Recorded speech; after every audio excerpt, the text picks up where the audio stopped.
welcome back to Prison Talk with Jamie Mead and Emma Charleston. And this is actually our first time doing a part 3 to a series on 3 calls. We try to keep it within a 2-call topic of discussion, and but this one carried over a little bit on both, so we're probably hitting about a 25-minute mark on wrapping this up. But that's all right. Do you have any ideas or questions that you? Well, I just think, as I was saying to you, I don't know if we were recording, but I just thought the whole thing that happened today is a perfect example of what you were talking about when we were talking about the second look legislation. And people, and you know my opinion about people that have any sort of, that work in jobs or where they have position of power or authority over people. I have an opinion about their mentality. But I'm really gaining that opinion about people that work in corrections, especially at Macomb. Yes. And Macomb is a hot topic. And just briefly interrupt you before you continue. Before we go on. The Michigan Lifers Report newsletter, the January issue, I just sent out. Yeah. And in that, it goes with what you were just saying. Former warden Joseph Abermitis submitted an article titled "On Cruelty," and in that article, he does talk about how people take when they get jobs, and he was talking about not just prison. Yeah. He was talking about senior living, any job. living. He was talking about anywhere, nursing homes. He was talking about juvenile centers, how people that work there and get that, obtain that authority, abuse it. Yes. And this is what his article was about. And that goes with and this is a former warden in the Michigan Department of Corrections. Yeah. Wrote this article. So, as a former warden, people should listen to that. All right. Sorry for interrupting you on that one. Well, it's. I haven't. Forgot. I will read that because it seems to be anything that validates my personal opinion. I'm all for. You know that. Yeah. But I mean, it's that sort of custodian job. They do tend to take advantage of that position of power over people, and I think anybody that wants a job where they are in a position of power over people should be really looked at sideways, because I don't have good opinions of their mentality. But I must say one thing about, I don't know if it's Macomb, I don't know if it's Michigan, I don't know if it's America, I'm not sure what it is, but I've heard so many stories from different people where they talk about COs doing all this different stuff. And at first, I really thought, look, I'm sure they do that to some degree, but I think you boys and girls are over-exaggerating a little bit. And I really did think that. I really did think that up until with your knee surgery. And and they wanted you to wear the shackles and everything, like the day after your knee replacement, to come back inside. And that, whoever the hell that man was, that sort of rang your mother and freaked her out with his unnecessary phone call. It was very nasty and power trippy. And it wasn't really until then that I really actually would be more inclined to believe so-called terrible, air quotes, the terrible criminals over the people that, you know, the COs and all the rest of it. I actually would believe the awful criminals first. Yeah. Which is quite disturbing, really, because that's not good. That's not good. No, and this is what I want to advise all of our listeners, or anyone that does jump on here and listen to this.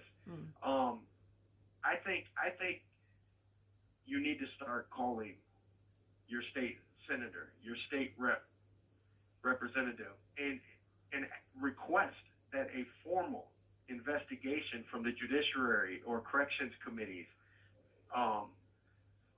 be launched within the legislature. Because if you know anyone in the United States that watches C-SPAN or any of the news channels, you'll always see the House of Representatives or the Senate congressmen and women holding committee hearings. We've watched it over Donald Trump's the January 6th, proceedings. Yeah. And Michigan can do that also. They can call people in and ask the director of corrections. They can call in the warden of correction of the facility and question them. Yeah. What are you doing? What is going on at your facility? When you have so many overdoses at a facility, that should be alarming. Well, what's equally alarming is the fact, what did you say? There was like one every day just about this week? Or the past couple of weeks? Well, yeah, last week it seemed like one every day or every other day. Yeah. But I mean, with that much happening, we started hearing rumors that it was seizures, but then other guys say no, it wasn't. Yeah. So they might be even trying to label them seizures because it's been so many of them. Yeah. Or there could just be, don't get me started. It could just be seizures and they're blaming drug overdoses. But that's, I like to be contrary. Yeah.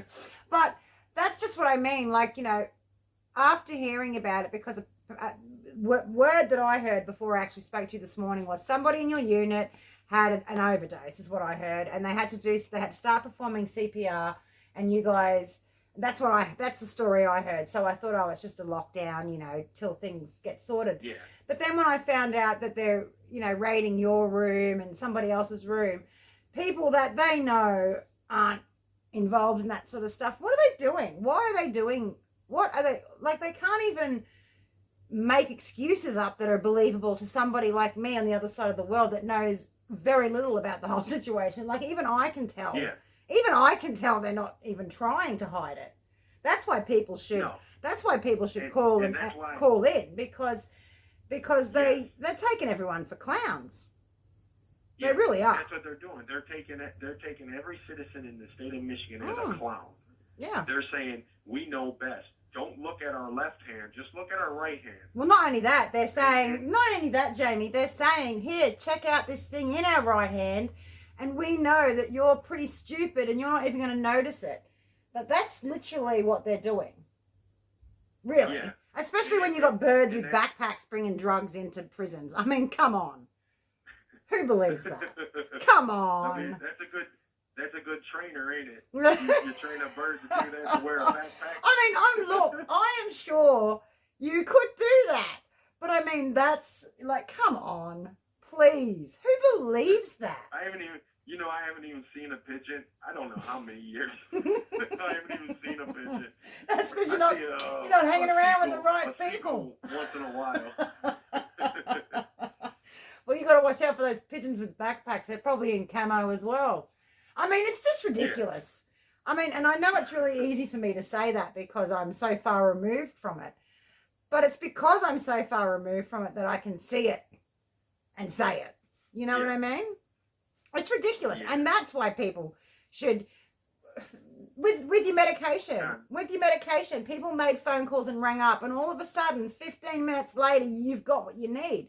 If you don't say anything, they won't do anything. And so it's on the individual. No.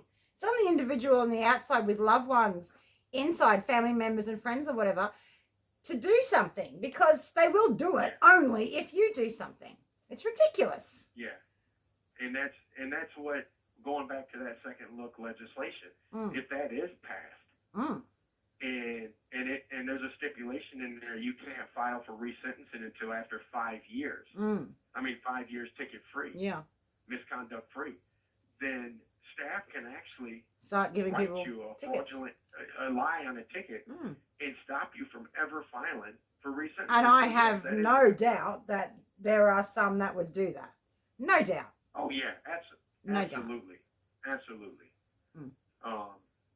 So that is a concern. But do you have anything further to add? And we can wrap this. I think we can wrap it up because here in Australia it's about 110 degrees, probably even more than that.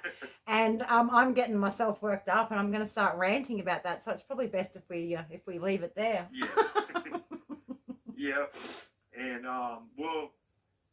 but again, for all our listeners, please contact your state rep, your state senator and in Michigan, and specifically Jeff Irwin, Senator Jeff Irwin, and Senator Stephanie Chang, because they are going to be leading the second look legislation, presenting the bill most likely as their supporters. So, and maybe that should be addressed because of the corruption within corrections at this time, that it can really cause people problems on trying to get resentenced and get out of prison. That's right.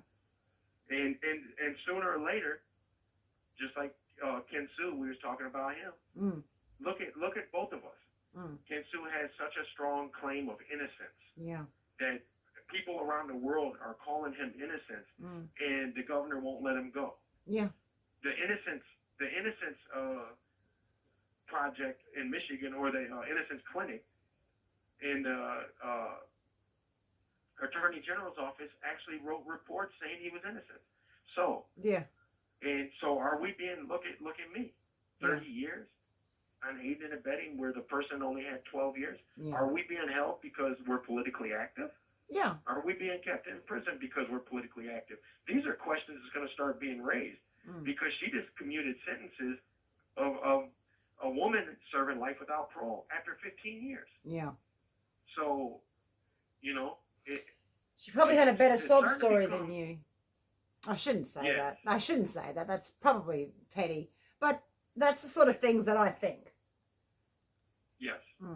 But, all right, we'll end it here. And thank you for listening to Prison Talk with Jamie Meade and Emma Charleston. And tune in for the next episode, next topic.